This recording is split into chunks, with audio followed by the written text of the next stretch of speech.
The Beastie Boys' Adam Yauch gathered them to New York for the second Free Tibet show, an appeal for worldwide support.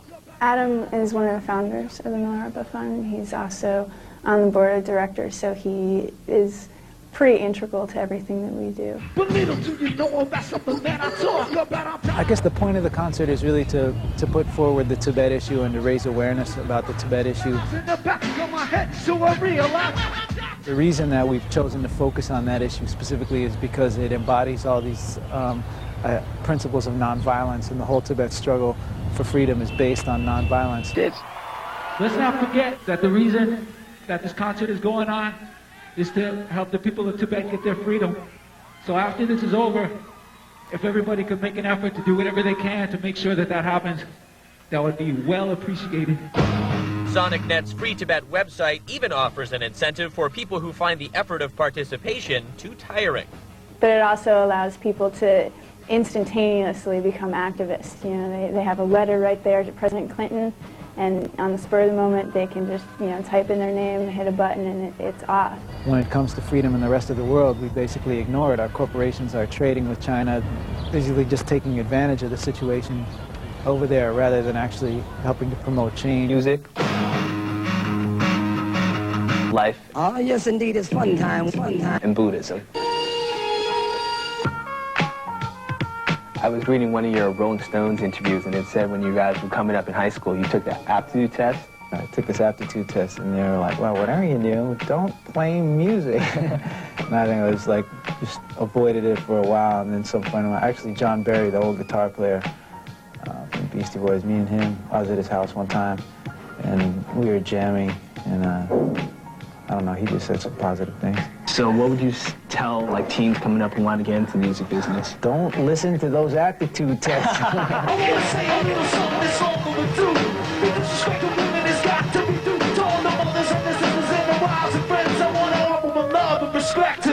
I know you guys started in New York, and now you're based in LA. What do you think about like the West Coast, East Coast controversy? I think people make too much out of it, really. There's people doing creative stuff on both ends. To me, what's interesting is actually listening to a lot of different styles of music and just seeing where different people are coming from.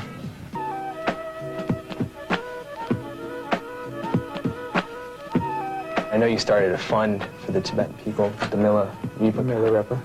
Well, the way it started was that we had sampled some Buddhist monks. We were trying to figure out what to do with that publishing money for that sample, and so we wanted to try to figure out how to give that money back to the cultures. So we ended up actually taking pretty much like all the money from that song, all the publishing from Bodhisattva Vow and also Shambhala, and putting it towards, we ended up setting up a fund. And right now the fund is mostly focused on raising awareness about Tibet. What was the reaction on Lollapalooza when the monks performed? It must have been a stark contrast. Most people were open to it. A lot of times monks give off just such a positive vibe anyway, like my man Pama here. That a lot of times just like even the other artists who were on the tour who were just being around the monks all the time were just so amazed at how warm and positive these guys are. And when you see these people who are like adults who are choosing not to have any material possessions and have decided not to have sex in their lifetime, and they're the happiest people that you ever met.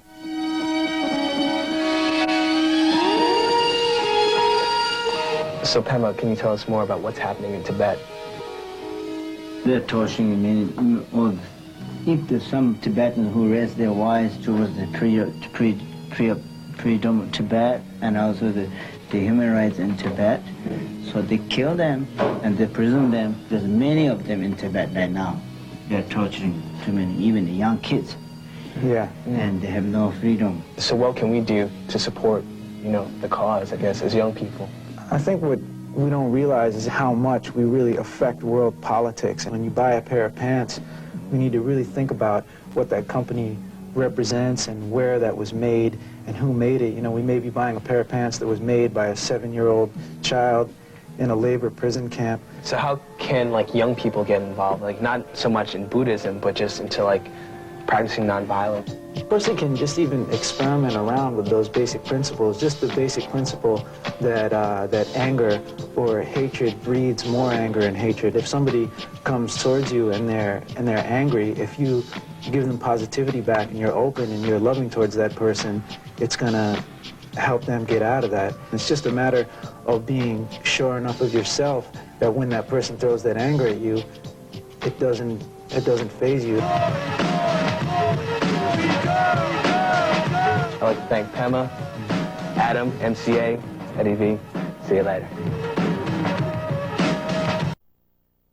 When we actually go out and buy something, we're actually making a vote. That dollar that we're putting down is making a vote for against human rights, because a lot of the products that we buy are made in insane labor conditions, in slave labor and child labor and